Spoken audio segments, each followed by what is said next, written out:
At an age when people, or most people rather, retire, he started a second career as a volunteer EMT. Now he is 76 and he's responded to over 3,000 emergency calls, saving countless lives and even helping deliver a baby, which sounds so stressful.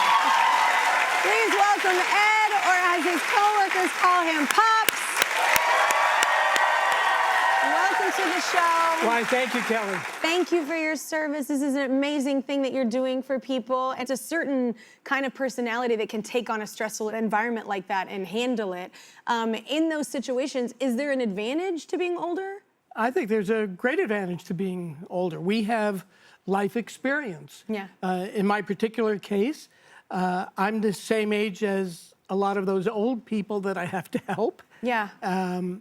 I am equivalent of a grandfather to all of these younger people, and the ones in the middle, they see the gray and they feel as though I actually know what I'm doing. Yeah, it's comforting. And to give you an example of some things that I do to make people feel better, when I have a child on the stretcher and crazy parents just freaking out, which is understandable. Enter me, my personality, yeah. So I would have a magic trick that I would do to help relax the kid. Parents really liked it more than the child. You want to see it? I love magic. You do all these things. Well, it's important we relax people. So, Kelly, here I have this stick. Can you see this? Yeah. How many, you see all these colors? Yeah. And on this side we have Red. just red. Yeah.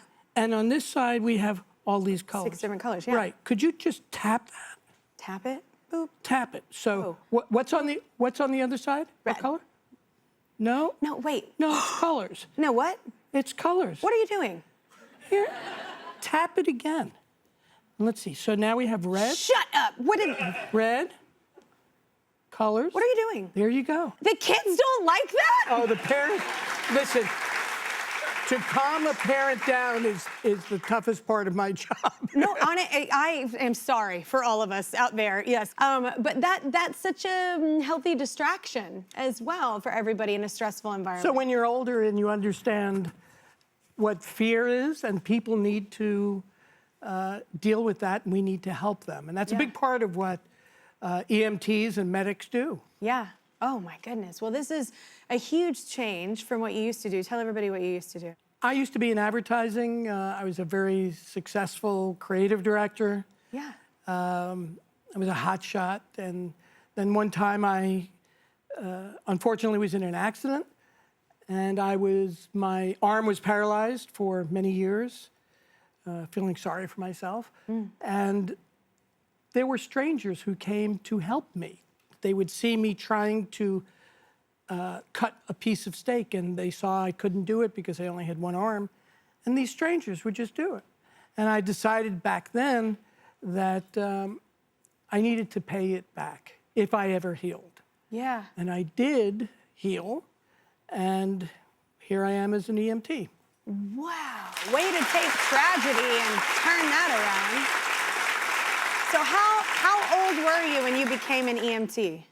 I was 64 when I became an EMT. Again, I'm coming out of this bad accident, and my beautiful wife, the biggest supporter that I have, encouraged me as we passed by a sign that said, "We're looking for volunteers to be an EMT." And I said, "Oh no, I'm too old for that. You know, I'm 64. Maybe I could be a dispatcher." And when I called them, they said, "If you can pass the physical, we'd love to have you."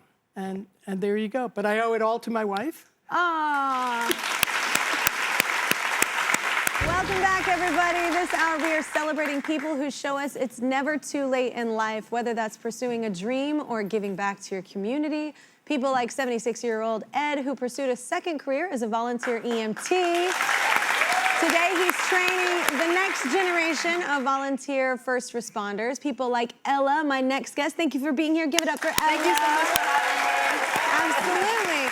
How long have you known Ed? Well, I've been working at the fire station for 3 years, and I was working as a junior member, as an EMT, and I've known Ed for years now because my dad was working at the fire station before me. He was kind of like the inspiration behind me even becoming an EMT in the first place, like huge role model.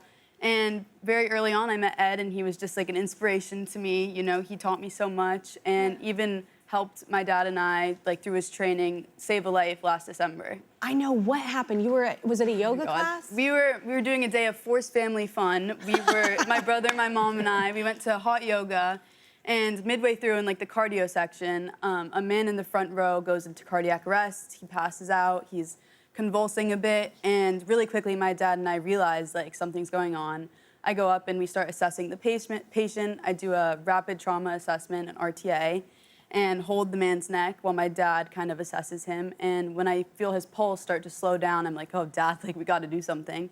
And so my dad begins CPR. I call for the defibrillator, which is like the shocking thing. Yeah. And we shock him, and you know, really fortunately, he comes back to life. But I don't even think that would have been possible without like Ed's training. And if we weren't there, like I don't even know if he would be alive today. Goodness. I know. That guy was in the right yoga class. You know what I'm saying? Good timing, honestly. I mean, she did okay. It sounds like she said all the letters. I don't know what they stand for, but like, yeah, it sounded very nice to me. Well, Kelly, actually, she did very well because she saved a life. Yeah. But if I may, she did what everyone in the fire rescue service does. My particular volunteer station, the Bethesda Chevy Chase Rescue Squad, which is part of Montgomery County Fire Rescue. It's a very large fire rescue, and everyone is trained to a very high level. And these are some of the most selfless, talented people I have ever met in my life. No one gets into this for the accolades, for a thank you, or for the pay. They just help a fellow human being, and it is remarkable, and I think they deserve so much credit every day. Absolutely. It's got to feel empowering, too, to have the knowledge to be able to not only help yourself in some situation in your family, but others. You're just in this class. It's got to be, it's an incredible thing. It's an incredible thing. What's something that you think Ed should know? Well, just beyond like the respect that everyone at the station has for you, and which I think you know after your retirement party and everyone wore suspenders. I think, you know, it's just that everyone holds so much love for you because you are just such a calm, prepared man, and you know, you're an inspiration. You've taught me so much. Like, you've just always been a great mentor to me, like as well as my dad. And I just appreciate that you've taught me how to like bring these skills to other like parts of my life. Just when I'm stressed, generally, like stay calm, just breathe, and you know, do what you know how to do. So just thank you for that. Oh my goodness. Well, for over 150 years, ADT has protected what matters most: people, homes, and communities. Today, they're honoring everyday heroes with a $10,000 donation to the Bethesda Chevy Chase Rescue Squad.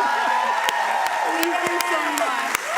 You guys, no joke. It's incredible that you know how to save a life. You have no idea the impact of that had the person that you saved that life, like their family, they might have kids, like all the. It's an incredible thing. It's an incredible selfless servant's heart. It's beautiful. Thank you so much. Thank you.